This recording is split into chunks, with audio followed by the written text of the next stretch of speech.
दशक तिसरा, समास चौथा, स्वगुण परीक्षा क. जय जय रघुवीर समर्थ, जय जय रघुवीर समर्थ, जय जय रघुवीर समर्थ. सदा सर्वदा योग तुझा घडावा, तुझे कारणी देह माझा पडावा. उपेक्षू नको गुणवंता अनंता, रघुनायका मागणे हेची आता. हनुमंतांची कुळवल्ली राममंडपा वेला गेली, श्रीराम भक्तीने फळली. रामदास बोले या नामे, शुका सारिखे पूर्ण वैराग्य जाचे. वसिष्ठा परिज्ञान योगेश्वराचे, कवी वाल्मिका सारिखा मान्य ऐसा. नमस्कार माझा सद्गुरु रामदासा, जयाचा जगी जन्म नामार्थ झाला.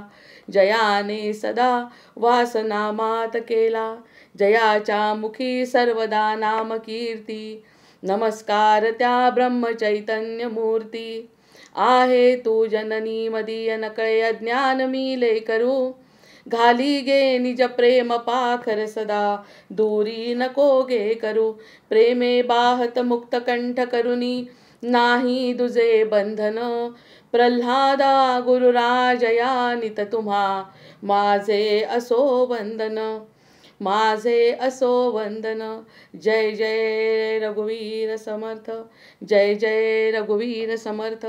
गणेश शारदा चैव सद्गुरु सज्जनस्तथा, आराध्य दैवतं गुह्यं सर्वं मे रघुनंदनः.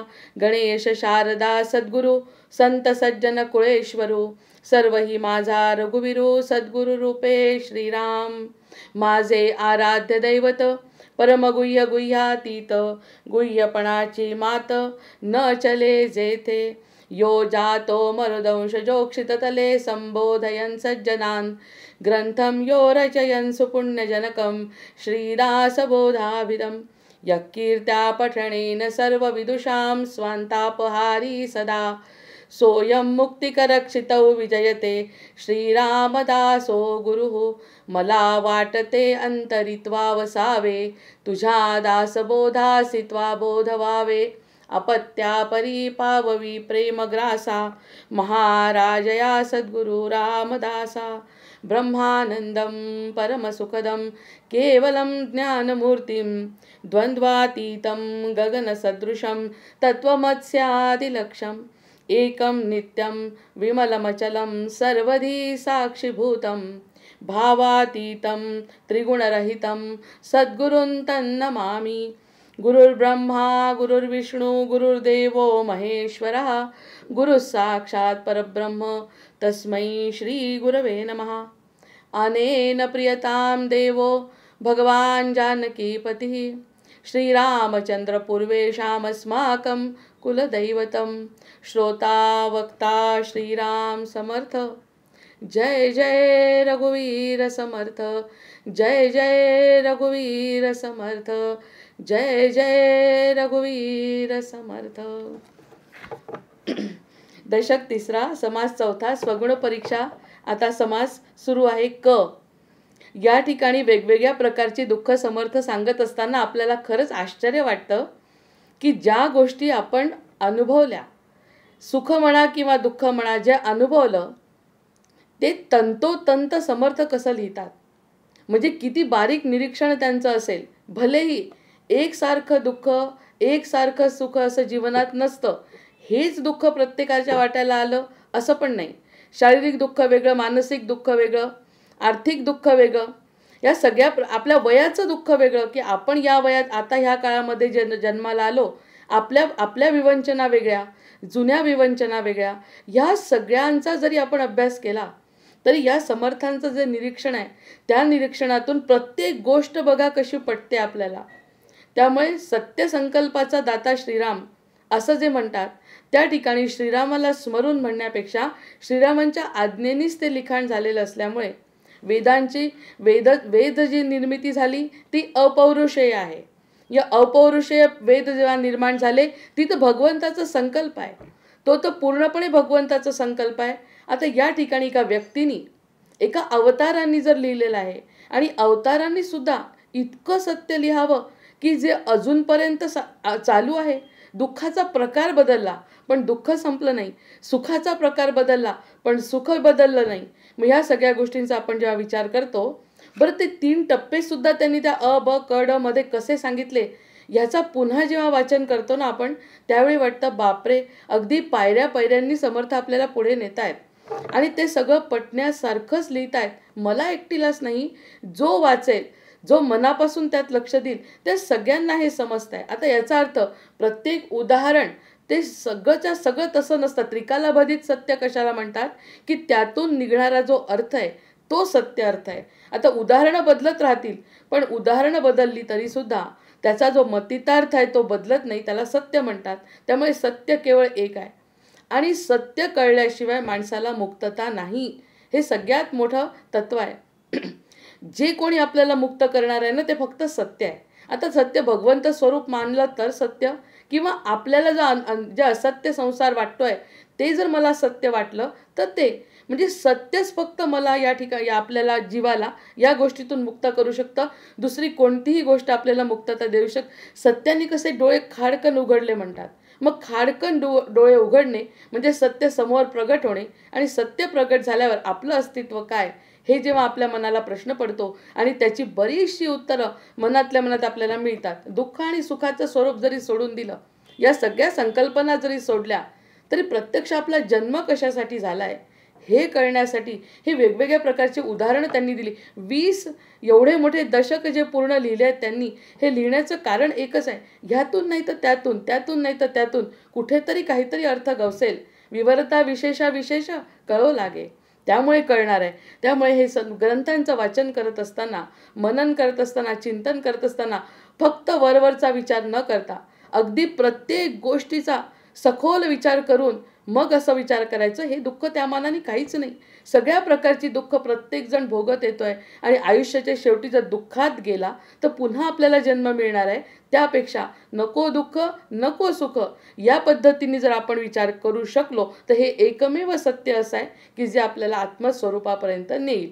आता हे प्रत्येक समासाची प्रस्तावना सांगण्याचं एकच कारण, पुन्हा माझ्या मनाला जे दुःख होतं की सांगत असताना सतत दुःख जाणवायला नको, यासाठी फक्त विषयाची प्रस्तावना करताना ह्या गोष्टी सांगणं म्हणजे कसं आपल्याला आवश्यक वाटतं. हे सांगितल्यावर आपण असा नकारात्मक विचार मनामध्ये अजिबात येत नाही. उलट भगवंतावरची प्रीती वाढते आणि आपला प्राधान्यक्रम जर भगवंत दिला तर मग भगवंत जे देईल ते आम्हाला मान्य आहे असं जेव्हा म्हणू तर दुःखाचंही स्वरूप बदलतं आणि सुखाचंही स्वरूप बदलतं. जे मला सुख वाटत होतं ते सुख नाही, जे मला दुःख वाटत होतं ते दुःखसुद्धा खरं नाही, असं जेव्हा मन सत्यामध्ये स्थिर होईल तेव्हा बाकी आपल्याला हे समास आपले वाटायला लागतील. दुःखाचं स्वरूप कोणाचं काहीही असो, पण समास माझा आहे, समर्थ माझे आहेत आणि माझं कल्याण ह्याच फक्त गोष्टीतून होऊ शकणार आहे. बाकी कुठेही मला समाधान मिळणार नाही. हे आत्मस्वरूपामध्ये लीन होण्यासाठी या समासांचा निश्चित उपयोग होतो. उदाहरणं आपण वरवरचे त्या काळची उदाहरणं असतील, या काळची उदाहरणं असतील, याच्याशी आपण ताडून बघू शकतो. प्रत्यक्षात त्याच्यामधला अर्थ आपल्याला महत्त्वाचा समजायचा आहे. आता या ठिकाणी लेकुरे उदंड झाली, खूप लेकुरे आता पुन्हा या आजकालच्या काळात जर विचार केला तर हिंदू कमी होत आहेत हा विचार जर केला तर हे राष्ट्रीय संत आहेत, समर्थ राष्ट्रीय संत आहेत, राष्ट्राचं कार्य केलं आहे, समर्थ राजकारणी आहेत.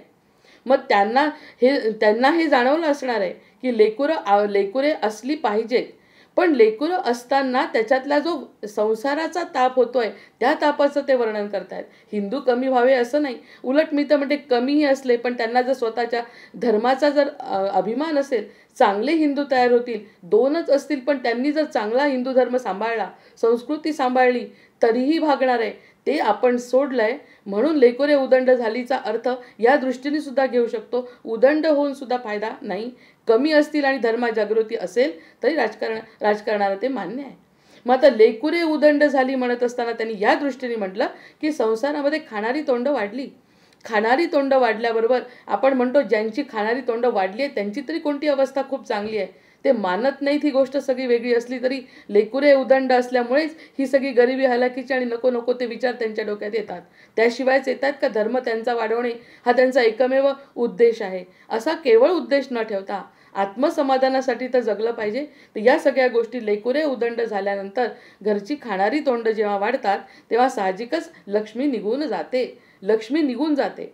तो लक्ष्मी निघून गेली बापुडे भिकेसी लागली काही खाया मिळेना. जशी मुलं वाढली तसं एक एक मूल जसं वाढायला लागलं त्याबरोबर त्याच्या घरातली लक्ष्मी निघून गेली. वैभव नाहीसं झालं. आता याच्या अगदी विरुद्ध घडलंय. लक्ष्मी भरपूर आहेत पण मुलं नाहीत म्हणून सुख आहे का? मग याही दृष्टीने समर्थांचं सत्यवचनच नाही का हे, की लक्ष्मीचा आणि लेकरांचा काय संबंध आहे?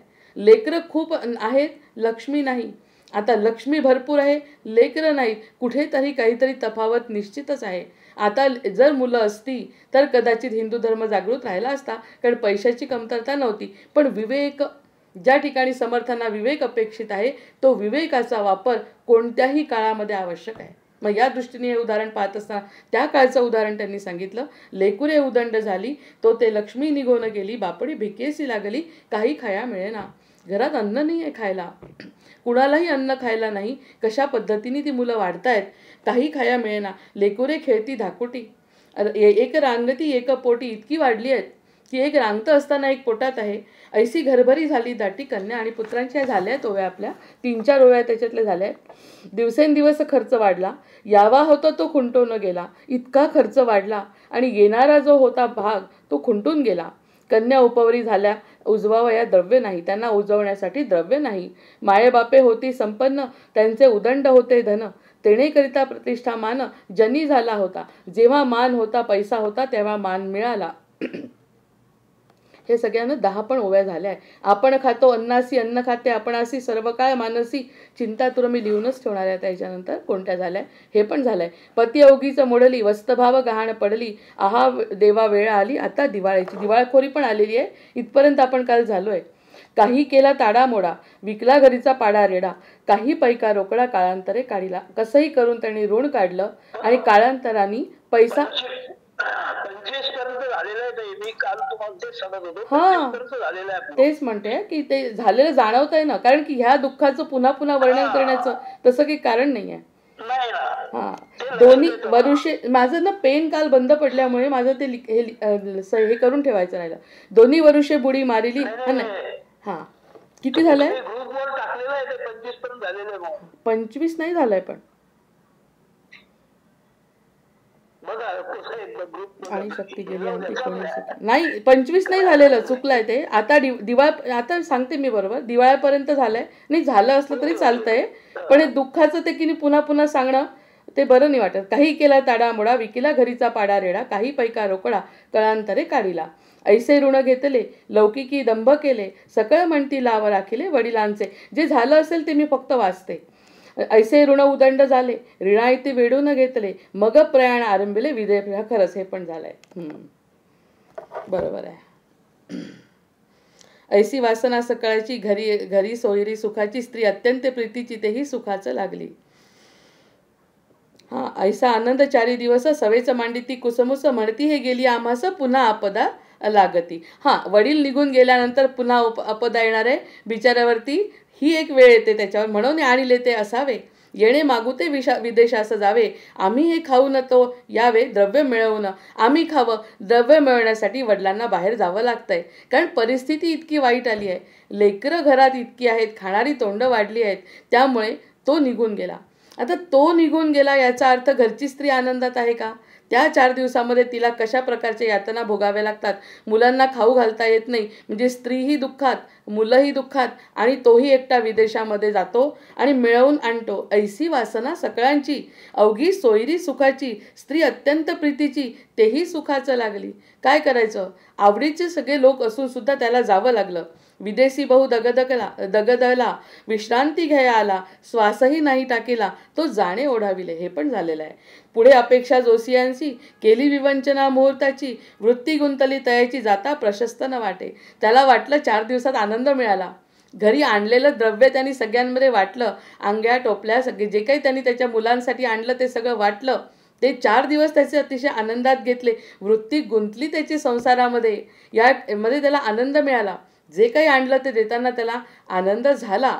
ते दिल्यानंतर 4 दिवस त्याचे चांगले गेले. जाता प्रशस्त न वाटे. पुन्हा जेव्हा जायची वेळ आली, जाणं आवश्यक आहे.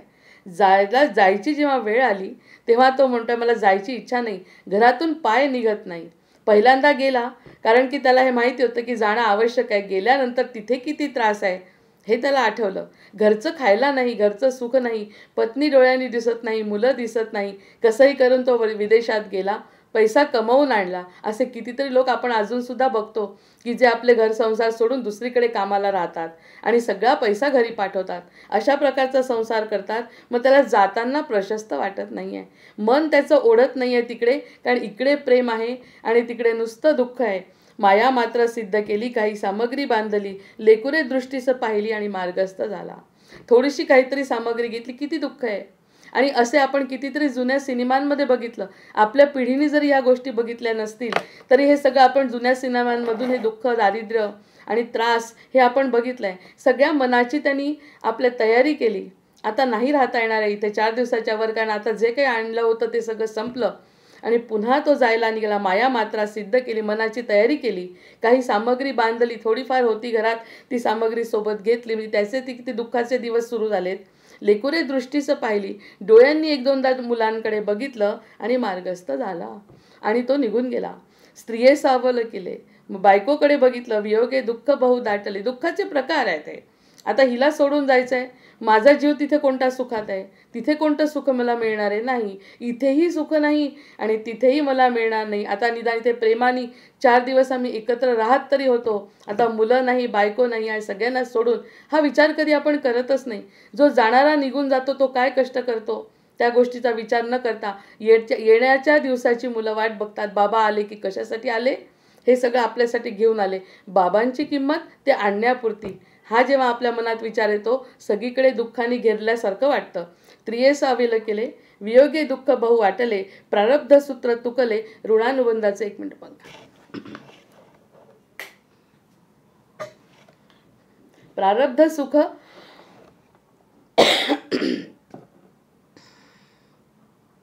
स्त्रियेस अविल केले, वियोगे दुःख बहु वाटले, प्रारब्ध सूत्र तुकले, ऋणानुबंधाचे. आणि प्रारब्धाप्रमाणे वियोग आला, ऋणानुबंध असून सुद्धा, ऋणानुबंध राहायचे, स्त्री आहे, मुलं आहेत, हे सगळं असून सुद्धा काय आलंय, प्रारब्ध सूत्र काय आलंय की त्याला या ठिकाणाहून घर सोडून जावं लागतंय. बरं, नुसतं घर सोडून जावं लागतं नाही, तिथे कोणती सोय आहे त्याची खाण्यापिण्याची, राहण्याची, हे सगळं नवीन जमवायचं आहे. एकत्र जीव कुठेतरी राहायचं आहे, कुठेतरी जीव ठेवायचा आहे, आपला काम करायचं आहे, कष्ट करायचे, काय मिळतं आहे ते खायचं आहे आणि असं राहायचं आहे. म्हणजे प्रारब्ध सूत्र तुकले, जे काही प्रारब्धात होतं तेच घडलं. एवढं सगळं ऋणानुबंध असले, स्त्री असली, मुलं असली, ऋणानुबंधाचे सगळे नातेवाईक असले सुद्धा तरीसुद्धा ते सोडून त्याला जायचं आहे. म्हणजे कोणत्या नजरेने पाहिलं, लेकुरे दृष्टीस पाहिली आणि मार्गस्थ झाला. कंठ सद्गदित झाला, साहजिकच आहे, कंठ सद्गदित झाला, जावं लागतंय मला, न सवरेचं गहिवरला, अगदी सावरता आलं नाही एवढं दुःख झालं त्याला. एक तर स्त्रियांना सोडून जायचं आहे, मुलांना सोडून जायचं आहे आणि तिथे माझ्या देहाचे किती हाल आहेत हे तुम्हाला सांगू शकत नाही. अशा प्रकाराने तो न सवेच गहिवरला. लेकुरा आणि पित्याला ताटातोटी झाली, लेकरांची आणि पित्याची ताटातोटी झाली. का झाली? परिस्थितीने. लेकुरे उदंड झाली, तो लक्ष्मी निघून गेली आणि ते लक्ष्मीच्या मागे जाता जाता या पद्धतीने त्याची ताटातोटी पुन्हा झाली संसाराची. ऋणानुबंध असून सुद्धा संसार उपभोगता येत नाही. जरी ऋणानुबंध असेल तरी मागुती भेटी होईल. इतके कष्ट आहेत हो जाताना. जेव्हा तो जंगलातून जायचा तर बरेचदा त्याचा जीव जायचा. जुन्या काळच्या ज्या गोष्टी ऐकल्या जुन्या लोकांच्या तोंडून, आजीच्या तोंडून, तर कळायचं की एखादा व्यक्ती जर निघाला तर तो घरी वापस येईल याची शाश्वती नाही. जे काही येतानाचं अन्नद्रव्य आहे ते सगळं हिरावून नेणारे चोर, डाकू, दरोडेखोर ते जंगलामध्ये आहेतच.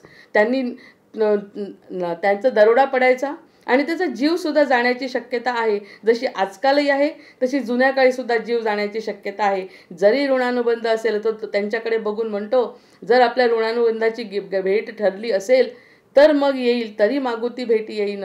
म्हणजे किती जीव मुठीत देऊन तो जातोय बघा. आधी सुरुवातीला जेव्हा तो निघाला आनंदात होता. मागच्या समासातल्या ओळींपेक्षा सुद्धा ही समासातली ओळ किती गहरी झाली आहे बघा, की ज्या ठिकाणी मागे जात असताना आनंदाने जातोय, इथे काही नाही, तिथे मला खूप काही मिळणार आहे. मिळाल्यानंतर सगळं द्रव्य आणलं तर मनातनं कुठेतरी एक शंकेची पाल चुकचुकते. हे सगळे लोक आपल्याशिवाय एकतर राहू शकतात. आणि दुसरी गोष्ट, आल्यानंतर माझ्याहीपेक्षा त्यांना मी आणलेल्या गोष्टीमध्ये लक्ष जास्त आहे. हेच भगवंत म्हणत नसेल कशावरून. की मी तुम्हाला कशासाठी पाठवलंय, माझ्या प्राप्तीसाठी, स्वतःच्या प्राप्तीसाठी, आणि तुझ्या बाकीच्या गोष्टींमध्ये गुंतून गेला असं भगवंत आपल्याकडे बघून म्हणतच असेल. असंच त्या वडिलांचं त्या ठिकाणी झालंय. माझी वाट कशासाठी बघतात, की मी जे 4 दिवस खायला, म्हणजे त्या ठिकाणी मनात निराशा आली.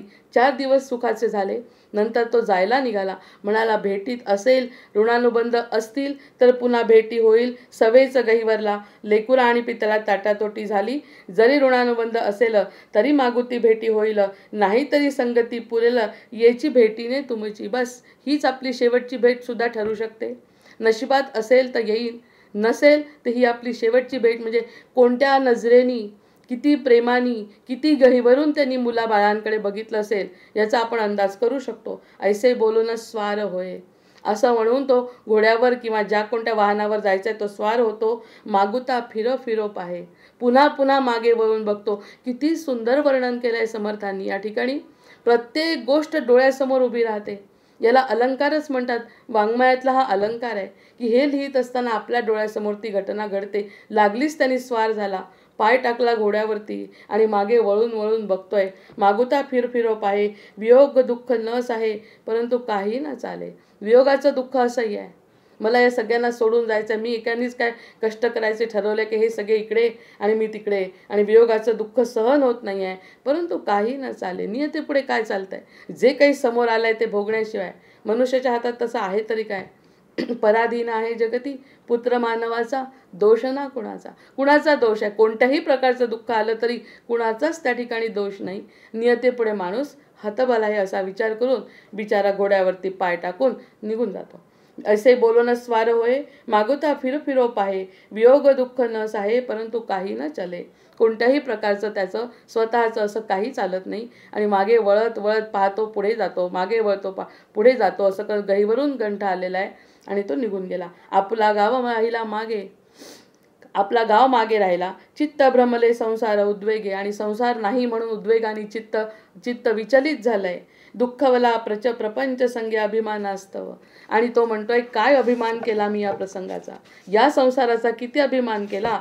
ही गोष्ट बघा त्याला कशी जाणवते. जेव्हा अतिरेक दुःखाचा होतो तेव्हा तो म्हणतो, ह्या प्रसंगाचा मी अभिमान केला, या संसाराचा मी अभिमान केला.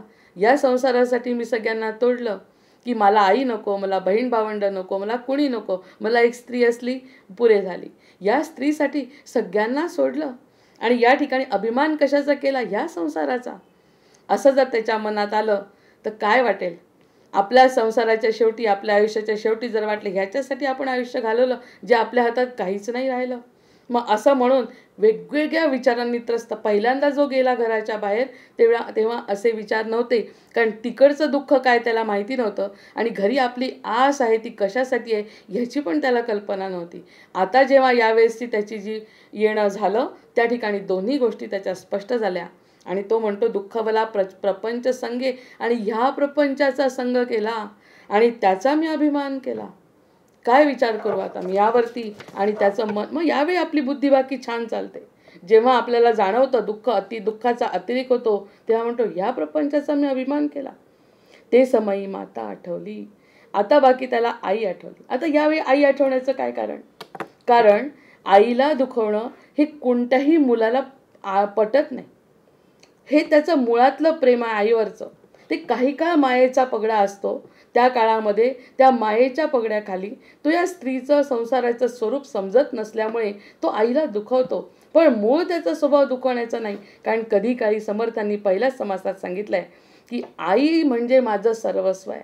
आईच्या शिवाय मी डोळे उघडणार नाही. आई दिसली नाही तर मी डोळे उघडणार नाही. आई म्हणजे मी. आणि मातेचं प्रेम हे काही सांगण्यातल्या गोष्टी आहेत का. ह्या कधीही संपू शकत नाही. मग त्याला आता माता आठवली. माता असं म्हणत होती का, मला तर डोळ्यात पाणी येत आहे आता अक्षर. माता असं म्हणत होती की तू पैसा दिला तर माझा आहे. नाही, बायको मुलं काय म्हणतायत की तू जेव्हा येशील तेव्हा माझ्यासाठी पैसे आणशील. आणि तू आला ते ठीक गोष्ट झाली, 4 दिवस चांगले झाले, पण तुझा पैसा संपला, आता तुला जावं लागेल. आईने कधी पैसा मागितला. आईचं जे प्रेम होतं तर पैशाच्या रूपात होतं का, असं समर्थ या ठिकाणी सांगायचा प्रयत्न करतायत. की ते समय मग असंच मरणाच्या वेळी जर आपल्याला वाटलं या संसारापेक्षा भगवंताचं प्रेम जर आपल्यावरती खरं होतं हे जर जाणवलं तर ती जाणीव म्हणजे तो विवेक समर्थांना जागृत करायचा आहे की जे मातेचा खरं प्रेम, निरपेक्ष प्रेम, तसं भगवंताचं निरपेक्ष प्रेम प्रत्येक जीवावर आहे, जसं आईवर आहे. मग संसाराचा हा उद्वेग जेव्हा त्याच्या लक्षात आला, केव्हा? जेव्हा तो पहिल्यांदा गेला तेव्हा नाही, जेव्हा तो दुसऱ्यांदा निघाला. तो म्हणतो या संसारासाठी मी मातेला त्रास दिला. मातेला म्हणजे माता ही एक गोष्ट न सांगता निरपेक्ष प्रेमाला मी लाथाडलं. कारण हा संसार मला जेव्हा खरा वाटला आणि आईने याच्यासाठी करून दिलं होतं का लग्न आपलं, हा सगळा विचार मी विसरलो. जसं भगवंताच्या बाबतीत प्रत्येक जीवाचं होत आहे, पाठवलंय कशासाठी, करतोय काय, ह्या सगळ्या कोणत्याही जीवनाच्या कोणत्याही टप्प्यावर माणसाला ह्या गोष्टीची जाणीव होऊ शकते. कारण खरं प्रेम माणसाला, प्रेमाचा आकर्षणाचा सिद्धांतच तो आहे की तो आकर्षणाचा सिद्धांत माणसाला दूर जाऊ देत नाही. माता माया आठवली, ते समयी माता आठवली, म्हणे धन्य धन्य ती माऊली, मज कारणे बहुत कष्टली, परी मी नेण्याची मूर्ख. तरी तो म्हणतोय, हे तर आपण प्रत्यक्ष अनुभवलाय प्रत्येकाने. पाणी प्या थोडं शांत व्हा. नाही, शांत नाही. तेडेची परी तेडेची, मी मूर्ख ठरलो. म्हणजे मी मूर्ख ठरलो कसा, की या संसारामध्ये मी इतका रमलो की निरपेक्ष प्रेम माझी माता करत होती ते मी विसरलो. हेच आपल्या मरणाच्या वेळी जर जाणवलं की निरपेक्ष प्रेम भगवंताचं आपल्यावरती होतं, कशासाठी पाठवलं, स्वतःची ओळख करून घे, तू आणि मी वेगळा नाही. हे महत्त्वाचं तत्व, सत्य संकल्प जो आपल्याला गर्भवासात दिलाय भगवंतांनी, समर्थांनी स्पष्ट कल्पना या गोष्टीची दिली आहे की तुम्हाला पाठवलं तेव्हा भगवंतांनी स्वतः पाठीवर हात ठेवलाय आणि तुला मी तुझा आहे हे सांगून जर पाठवलाय, याची प्रचितीच आपल्याला येत नाही जोपर्यंत, मग आपण स्वतःला शेवटी मूर्ख म्हणून घेण्यापेक्षा जागृत व्हा, असं समर्थ या ठिकाणी सांगू इच्छितात. ते समयी माता आठवली. माता म्हणजे आई, एक व्यक्ती, सासू सून हा विषय नाही. प्रेम आठवलं त्याला की आई आपल्यावर प्रेम करत होती. काय अपेक्षा केली आईने आपल्याकडून? मुलं बाळ संसार हा जो केला त्यामध्ये सगळ्यांना अपेक्षा होत्या, प्रत्येकाला अपेक्षा होती, पण मातेला अशी अपेक्षा नव्हती. हे त्याला जेव्हा जाणवलं, म्हणे धन्य धन्य ती माऊली. आता हे जे शब्द निघाले, धन्य धन्य ती माऊली, माता भरून पावली. मज कारणे बहुत कष्टली, परी मी नेण्याची मूर्ख. किती कष्ट केले तिने माझ्यासाठी. स्वतःला खाता येत नव्हतं तरी सुद्धा तिने मला खाऊ घातलं, मला वाढवलं. म्हणजे मी किती मूर्ख ठरलो तिच्या प्रेमापुढे. ते प्रेम मी लाथाडलं. असं नको व्हायला, ह्याचा विवेकाची जाणीव प्रत्येक जीवानी ठेवावी, यासाठी ह्या सगळे सद्ग्रंथ असतात. आजच जरी ती असती याही कठीण परिस्थितीमध्ये, जर माझी आई असती तर, आजी जरी ते असती तरी मजला कदा न विषंभती, माझा इतका त्रास तिला बघावला गेला नसता. जरीही मी तिला त्रास दिला तरी माझा हा जो होणारा त्रास आहे, माझ्या पत्नीने मला सोडलं, मुलांनी सोडलं, पण माझ्या मातेने मला सोडलं नसतं. अशी कितीतरी गोष्टी आपण आजकाल ऐकतो आईच्या, की मुलगा निघून गेलेला आणि मुलगा जेव्हा वापस येतो 20-25 वर्षांनी, तेव्हा तरी त्याची आई काहीतरी कशीदाकारी करून त्याला अंगावर घालायला शाल घालते, स्वतःच्या हाताने डोळ्यांनी दिसत नसताना सुद्धा, की बाबा रे तुला थंडीचा त्रास व्हायला नको. या सगळ्या गोष्टी काही आकर्षणाच्या सिद्धांतातली पहिली गोष्ट म्हणजे ईश्वरानंतर जर कोणी असेल तर ती आपली आई असते. मग आजी जरी ती असती, आज या कठीण परिस्थिती आपण म्हणतो, परिस्थिती माझ्या संसारावर कठीण आहे, पण तरी तिने माझी या कारणासाठी वाट नसती बघितली. माझ्या बाळाला त्रास होतोय ह्याचा तिला त्रास झाला असता, ही कुठेतरी भावना त्याच्या मनामध्ये जागृत झाली. आजी जरी ते असती तरी मजला कदा न विषंभती, माझा असा कधीही तिने अशा प्रकारचा माझा अपमान झाला नसता किंवा मला असा वेगळेपणा वाटला नसता. वियोग होता आक्रंदती, जर माझा वियोग झाला असता तर आक्रंदन केलं असतं. ते पोटगी वेगळीच, ती जे प्रेम आहे, ते जे काही तिचा स्पर्श आहे, ती जी काही मला आता आठवण येते ती अगदी वेगळी आहे.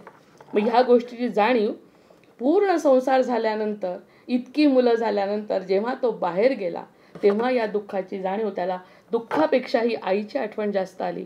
म्हणजे हीच प्रेमाची आठवण आपल्याला कोणत्याही क्षणी समोर आपल्याला देव करून देऊ शकतो, ह्याची जाणीव असायला पाहिजे. पुत्र वैभवहीन भिकारी. आता जर पुत्र वैभवहीन असेल, त्याच्याजवळ वैभव नसेल, जर मुलगा भिकारी असेल, कोणत्याही प्रकारचा मुलगा असेल, पुत्र वैभवहीन भिकारी, माता तैसाची अंगीकारी. असं स्त्री करते का? अशी बायको करते का? नाही करत. पुत्र वैभवहीन भिकारी, माता तैसाची अंगीकारी, दगदला देखोनी अंतरी, त्याच्या दुःखे दुःखवे. आणि त्याच्या दुःखामध्ये तिला दुःख होतंय. तुला जर दुःख होतंय बाळा, तर मी सहन करू शकत नाही. मला तुझं दुःख सहन होत नाही, कारण की तुझ्या दुःखामध्ये मी सहभागी आहे, असं या माझ्या संसारामध्ये कुणी म्हटलंय. मग याचा विचार घोड्यावर पाय टाकून जेव्हा तो निघून जातोय, आपल्या दुसऱ्या कामगिरीवरती जेव्हा जातोय, त्याच्या मनामध्ये खरं प्रेम जागृत झालं आणि आपली माता आठवली. पुत्र वैभवहीन भिकारी. आता हे वैभवहीन झाल्याबरोबर स्त्रीनी बाहेर पाठवलं. मुलं ही पण सत्य संकल्पना आहे, हे काही खोटं नाही, ह्यामध्ये काही खोट पण नाही, ह्या गोष्टी घडणारच आहे. पण ह्यापेक्षा वेगळं प्रेम कठीण प्रसंगात सुद्धा आईने आपल्याला दिलंय, ही तर जाणीव झाली कमीत कमी त्याला. म्हणजे संसार वाईट आहे असं म्हणणं नाही, पण त्या संसारापेक्षा आईची माया खरी होती हे सुद्धा त्याला जाणवलं. आणि ही जाणीव झाली की मग झालं. एकदा काय जाणीव झाली की त्या दृष्टीने मनुष्य विचार करू लागतो, आणि माणूस हा अतिशय उत्तम विचारी प्राणी आहे. आता पुत्र वैभवहीन भिकारी, माता तैसाची अंगीकारी, दगदला देखोनी अंतरी, त्याच्या दुःखे दुःखवे. त्याच्या दुःखामध्ये तिला दुःख होत आहे, त्याच्या सुखामध्ये ती खरंच सुखी होते, असं निरपेक्ष प्रेम करणारी माता आता त्याला आठवली. प्रपंच विचारे पाहता, आणि प्रपंचाचा जर विचार केला ते हे सगळं जोडे न जोडे माता. आता हे जे मातेने जोडलंय ते बाकी कोणीही जोडू शकत नाही. हे शरीर जयेकरिता निर्माण झाले. आता हे शरीर ज्याच्याकरता निर्माण झालं ते शरीर म्हणजे माझ्या मातेचं आहे, हे बाकी त्याला आता जाणवायला लागलं. नंतर लाव तरी ते माया, काय कराया सहस्र जाया, परी भुलो न गेला वाया, मकर ध्वजाचेनी. आता हे सगळं करण्यासाठी आता मला जाणवलंय, पण हे सहस्र जाय परी भुलो न गेला वाया, या सगळ्या गोष्टी का भुलला? कारण ह्यामध्ये रस आहे, यामध्ये प्रेम आहे. त्याच्यामधलं दुःख म्हणजे संसारातलं दुःख म्हणजे खरं दुःख, संसारातलं सुख म्हणजे खरं सुख असं वाटल्यामुळे हे ज्या काही गोष्टी घडल्या त्यामध्ये खरी माया तो विसरला. या एका कामा करणे जीवलगासी द्वंद्व घेणे, आणि या गोष्टीसाठी त्यांनी जीवलगांशी द्वंद्व घेतलंय.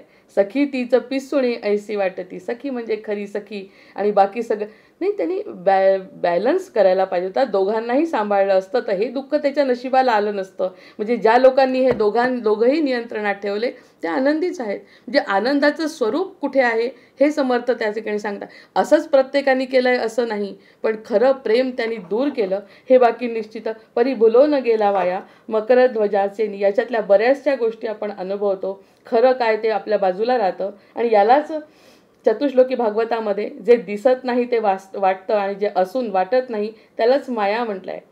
या एका कामा करणे जीवलगासी द्वंद्व घेणे, सखी तिची पिसुणे ऐसी वाटती, म्हणून धन्य धन्य ते प्रपंची जन. म्हणून प्रपंचात असलेले लोक धन्य धन्य धन्य धन्य, दोनदा म्हणतायत धन्य हा शब्द. धन्य धन्य प्रपंची जन, जे मायेबापाचे भजन, करती न करती मन, निष्ठुर जीवलगांसी. पण जर त्यांनी निष्ठुर जीवलगांसी न करता आई वडिलांची जे सेवा करतात, त्या ठिकाणी एका ओळीमध्ये समर्थांनी म्हटलंय की धन्य धन्य तेची. पुंडलिकाच्या साठी परब्रह्म आलेगा पाठी म्हटलंच आहे ना, आई वडिलांची सेवा करणारा आणि त्यांना सगळं सुख, कारण ते निरपेक्ष प्रेम करणारे लोक आहेत. निरपेक्ष प्रेम करणाऱ्यांना माया देणे हे यासाठी त्याला जन्माला घातलाय, हे जर त्यांनी लक्षात ठेवलं किमान पक्षी, तर जाता जाताना मिळणारे आशीर्वाद व निष्ठुर जीवलगांसाठी, या निष्ठुर जीवलगांसाठी मी खरं प्रेम डावललं.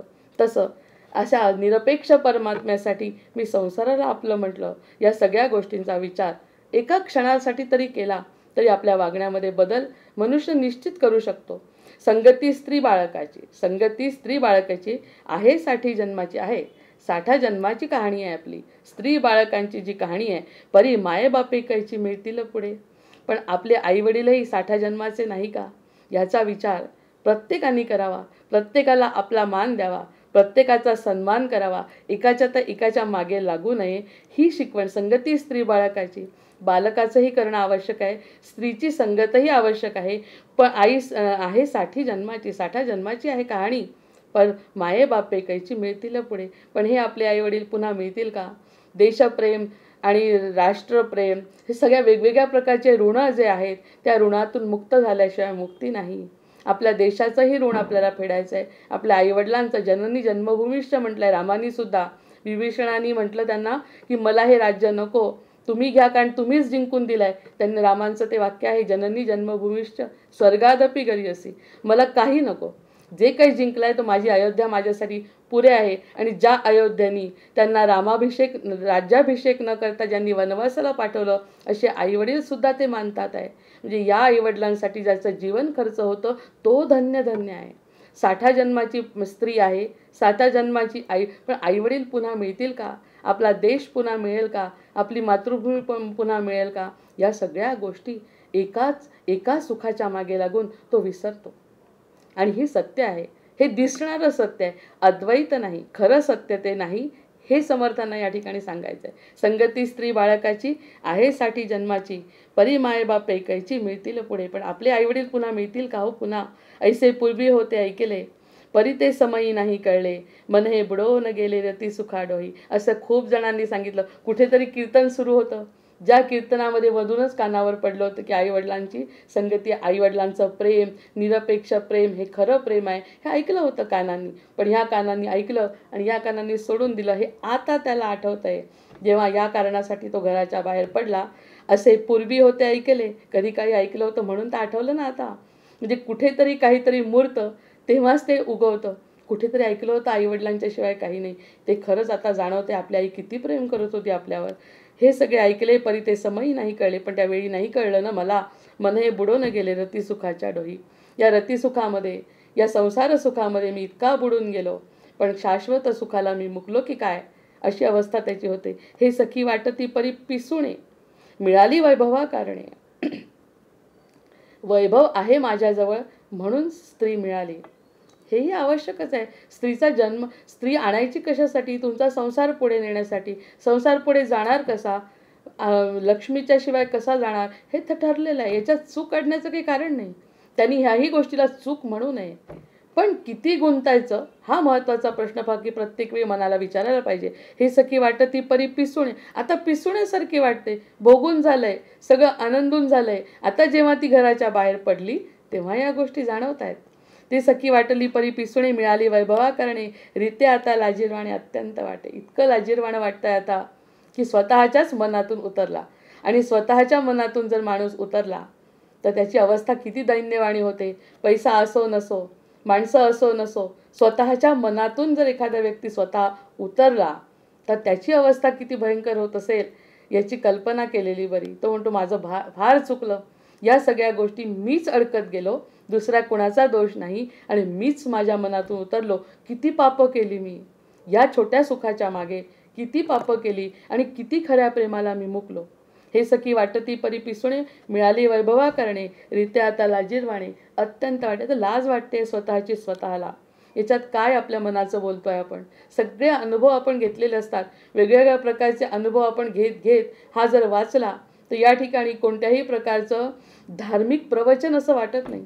हा जीवनाचा सगळं सरळ सरळ जीवनपट उलगडतायत समर्थ या ठिकाणी.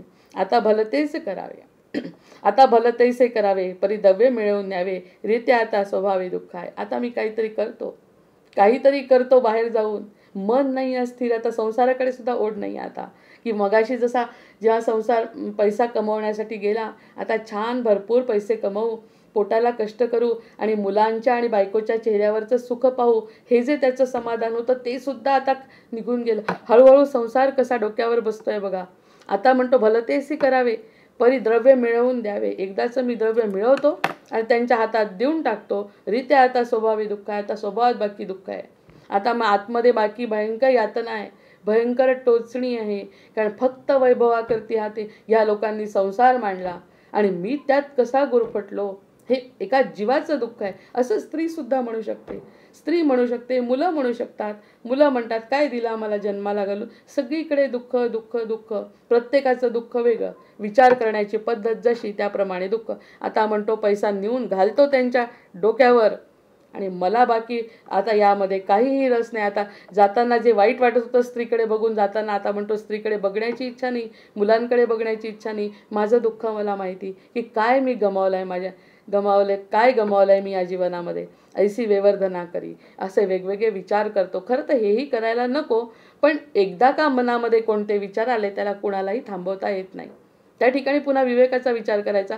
झालं गेलं, गंगेला मिळालं, आता या ठिकाणी आपण स्थिर होऊ शकतो. पण नाही करत माणूस विचार. एकदा का दुःख आणि पश्चाताप मनात झाला की त्यावरती तो तसाच विचार करत राहतो. ऐसी विवर्धना करी.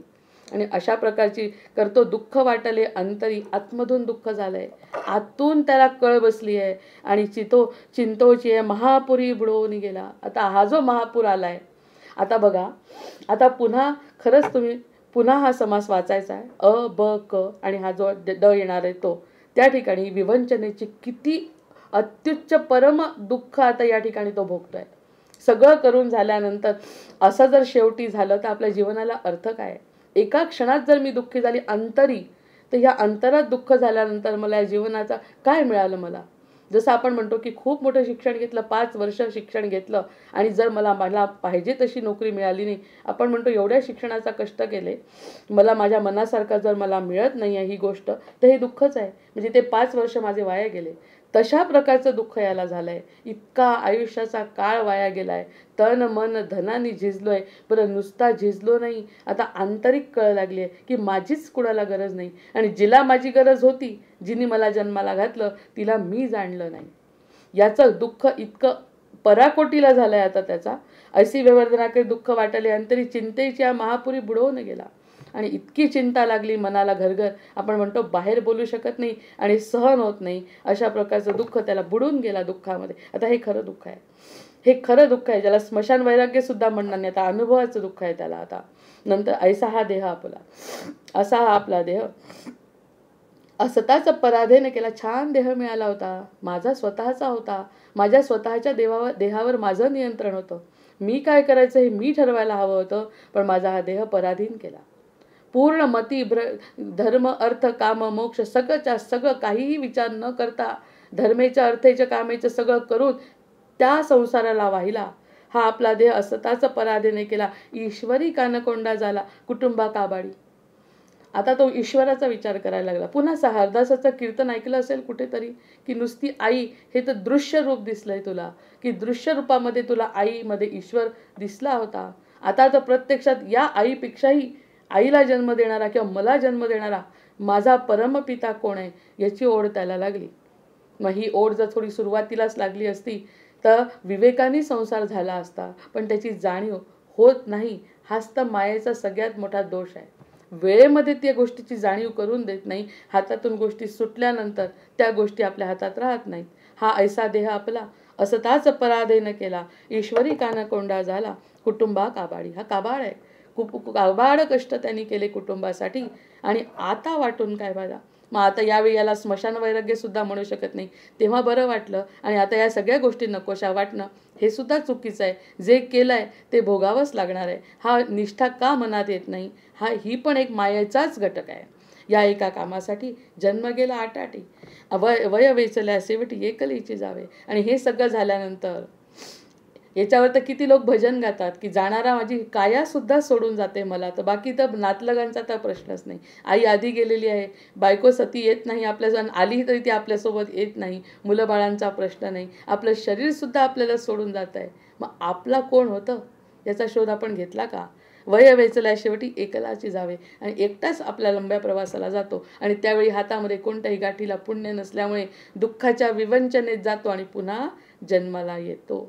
हे जर संपवायचं असेल तर सद्ग्रंथ हाती पडणे, सद्गुरू कृपा होणे, सद्गुरूंच्या पायावर डोकं ठेवणे, यासाठी सद्गुरूंना ईश्वरांनी पाठवलेलं आहे. ते पार्षद आहेत ईश्वराचे.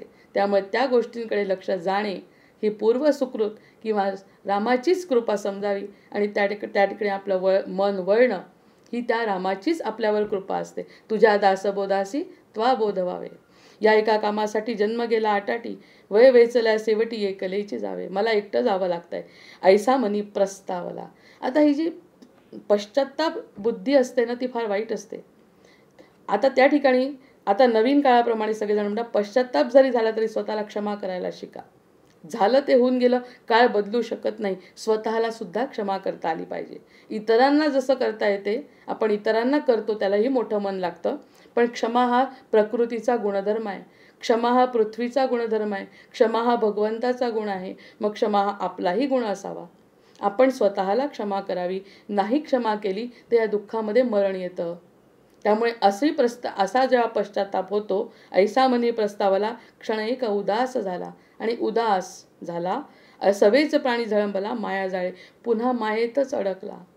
या ठिकाणी जर क्षमा करता आली आपल्याला स्वतःला, झालं ते झालं, सगळेच करतात, मी एकट्याने केलंय का, असं मनाला समजावता आलं पाहिजे. स्वतःला क्षमा करता आली पाहिजे. ही सुद्धा प्रभू कृपा आहे. ती होत नाही, मग तो मायाजाळामध्ये अखंड डुंबला. असे कितीक जीव, कितीक पिढ्या गेलेल्या वाया, अशा पिढ्या गेल्या. आणि म्हणूनच आपला जन्म झाल्यानंतर याच्यातून आता तरी मुक्ती, कितीतरी पिढ्या आपल्या आशा गेलेल्या आहेत. आपण कितीतरी वेळा जन्म घेतले आहे. ह्या जन्मातून आता तरी बाबा सुटका व्हावी, यासाठी समर्थांच्या हाती आपण सापडलो. ऐसा मनी प्रस्तावला, कन्यापुत्रे आठवली. आता कन्या आणि पुत्र आठवले. मनीहून क्षिती वाटली, म्हणे लेकुरे अंतरली माझी मज. आता मुलं आठवली, पण मुलं अंतरली असं वाटायला लागलं. मुलांना माझी किंमत नाही, माझीच मला आता वाटायला लागलं की माझं कुणी नाही. मागील दुःख आठवले, आता मागचं दुःख आठवलं. जे जे होते प्राप्त झाले, जे दुःख प्राप्त झाले होते ते सगळ्या दुःखाची उजळणी झाली. मन रुदन आरंभिले दीर्घ स्वरे. आता मगाचं रुदन होतं, पैसा पुरत नाही, लक्ष्मी पुरत नाही, मुलांना देऊ शकत नाही, आज नाही उद्या मी लक्ष्मी देणार आहे, मी आणतो कमावून, माझ्यामध्ये ती जिद्द आहे, आणतो. आता मी जाई नाही, पैसा कमवी नाही, पण देण्याची इच्छा नाही, उर्मी नाही. दीर्घ स्वराने रुदन सुरू केलं आहे. आता हे रुदन कशाचं आहे की मला काहीच नको आहे, मला कशातच रस राहिला नाही, मला सगळं स्पष्ट झालं आहे, संसाराचं स्वरूप स्पष्ट झालं आहे, माझीच मला किंमत नाही, माझ्याच मनातून मी उतरलो. ही स्वगुण परीक्षा वाचत असताना, चौथा वाचताना कसा शिड्यांवरून वर नेलाय समर्थांनी. पहिल्यांदाची दुःख खरंच त्या मनाने छोटी होती.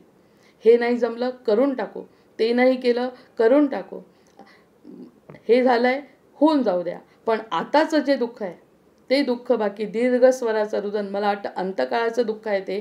त्या ठिकाणी तो म्हणतोय, मला संसाराचं स्पष्ट स्वरूप कळलंय, मग आता मी काय करू. अरण्य रुदन करिता.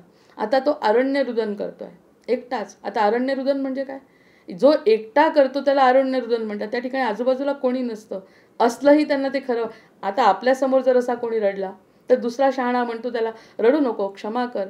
पण अशाही लोकांच्या दूर गेलाय तो, कारण असेही लोक त्याला भेटत नाहीत. कारण त्याला इतका उद्वेग आहे, इतका पश्चाताप आहे, इतक्या चुकांची जाणीव आहे. ही जाणीव तरी कमीत कमी व्हायला नको होती, पण नको तेव्हा स्मरण आणि नको तेव्हा जाणीव, हे मायेचंच स्वरूप दिसतंय. या ठिकाणी जर विस्मरण केलं असतं, जसं आधीच्या दुःखाचं विस्मरण झालं, गर्भवासाचं दुःख विसरला, 3 वर्षाचं दुःख विसरला, आणि लग्नानंतर आईला विसरला, तेही विसरला. आता हे का नाही विसरू देत भगवंत. ही भगवंताची लीला दिसते. कारण जोपर्यंत तुला माझी जाणीव होत नाही तोपर्यंत तळमळ तुझी होणार, कारण तू माझा अंश आहे, मला सोडून कसा राहशील. हे भगवंताचंच वाक्य आहे की हे माझ्याजवळ ठेवलंय, स्वतःजवळ. तुझं सुख फक्त माझ्याजवळ आहे, आणि ते जोपर्यंत तुला मिळत नाही तुझी तळमळ अशीच होत राहणार आहे. ही एक प्रकारची आज्ञाच दिली आहे भगवंतांनी आता. म्हणून अरण्य रुदन आहे. कुणाला सांगावं तर पटत नाही, हे माझं जे दुःख आहे ते सांगू शकत नाही कोणाला. अरण्य रुदन करिता, हे जे अरण्य रुदन म्हणजे एकटाच अरण्यात गेलाय आणि रडतोय. कोणी नाही बुजविता, कोण येणार आहे बुजवायला. कारण हे दुःख सांगता येणारं दुःख नाही. माझ्या काय चुका झाल्या हे फक्त मला माहिती आहे, इतरांना काही त्या गोष्टी कळणार नाही, त्याचं महत्त्व कळणार नाही, त्याची जाणीवसुद्धा कुणाला होणार नाही. हे काही विशेष नाही असं वाटतं. पण आपल्याला जर अति आनंद होता तोही आपला स्वतःचा होता, अति दुःख आहे तेही स्वतःचं आहे, म्हणजे शेवटी जीव एकटा. हे समर्थांना या ठिकाणी स्पष्ट करायचं आहे. मागील दुःख आठवले, जे जे होते प्राप्त झाले, जे होतं ते सगळं मला प्राप्त झालं होतं, मग रुदन आरंभिले. सगळं माझे होतं ते मिळवलं ना मी, पण ते मिळाल्यानंतर माझ्या हाती काय राहिलं, दीर्घ स्वराने रडणं सुरू झालं. अरण्य रुदन करिता कोणी नाही बुजाविता, मग होय विचारिता आपले मनी. मग तो स्वतःच्या मनाला प्रश्न विचार. मग तेच आधी केलं असतं. भगवंत हृदयस्थ आहे, आतमधला भगवंत सतत आपल्याला सांगत असतो, अरे बाबा रे, आईचं ऋण आहे, बाबा रे समाजाचं ऋण आहे, बाबा रे आतिथ्यांचं ऋण आहे, बाबा रे देशाचं ऋण आहे. हे सगळे ऋण फेडल्याशिवाय तुला आनंद मिळणार नाही आहे. हे सगळं मी त्याच्यासाठी तुला पाठवलंय, ह्या सगळ्या ऋणातून मुक्ती व्हायला पाहिजे. तू फक्त एकच ऋण मानलं आणि स्वतःचं सुख, स्वतःच्या शरीराला महत्त्व दिलं, आणि त्या शरीराने आता तुला जेव्हा दगा दिला तेव्हा आरण्य रुदन तू करायला लागला. ह्या गोष्टी कशा पटतील कोणाला? सगळेजण काय म्हणतील? फक्त आई सोडून बाकी सगळेजण म्हणतील. तेव्हा काय वाटलं? तेव्हा आमचं ऐकत होता का? कीर्तनकार म्हणतील आमचं ऐकलं का? आई वडील म्हणतील आमचं ऐकलं का? शेवटी स्वतःचं दुःख स्वतःजवळ आहे. अरण्यरुदन करता कोणी नाही बुजाविता मग होय विचारता आपले मनी. आपल्या मनाला प्रश्न विचारतोय. आता आता का सया रडावे? आता का रडू मी? प्राप्त होय ते भोगावे. आता आला सरळ. ज्या ठिकाणी म्हटलं ना स्वतःला क्षमा करता आली पाहिजे. जे जे घडलंय ते स्वतःच्या पौरुष प्रयत्न कोणते केले आपण? आपल्याला आनंदी होण्यासाठी कोणते प्रयत्न केले आपण? त्याचा विचार जेव्हा केला तर आपण फक्त दुःखाचाच डोंगर चढलोय. सुखाच्याकडे दुःख रहे दूर जब सुख की हो साधना. आपण सुखाची साधना न करता जसं आपण कोळशाच्या खाणीत गेल्यानंतर आपण खाली खोदत गेल्यावर फक्त कोळसाच हाती राहणार आहे, त्या ठिकाणी दुसरं काही सापडणार नाही.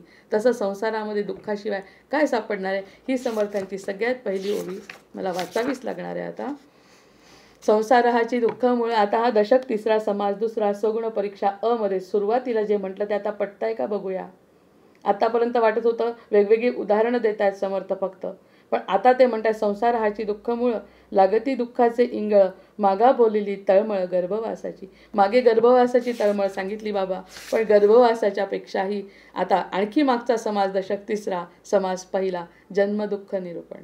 जन्मदुःखाचा अंकुर. जन्म झाला म्हणजे दुःखाचा अंकुर आहे म्हणतात. जन्म दुःखाचा अंकुर, जन्म शोकाचा सागर, जन्म भयाचा डोंगर चळेना ऐसा. हे सांगत असताना चार जेव्हा समाज झाले तेव्हा वाटत होतं नाही, असं नाही. जर सद्गुरू भेटले, आपल्या मनाला आता वाटतंय कारण आपण ऐकतोय म्हणून, जर सद्गुरू भेटले तर कोणत्याही क्षणी आपण मुक्त होऊ शकतो. कोणत्याही क्षणी आपल्यावरती कृपा होऊ शकते. कोणत्याही क्षणी आपण आनंद स्वरूप होऊ शकतो. कोणत्याही क्षणी आपण आपल्या अंशामध्ये मिसळून जाऊ शकतो. पण हे जे प्रकार जेव्हा वाचले तेव्हा अगदी सगळे शक्य 100% खरे आहेत. उदाहरणं मनातून बाजूला करा, पण जे काही आपण बघतोय आपला स्वतःचा अनुभव, लोकांचं कशाला बघायचं आहे?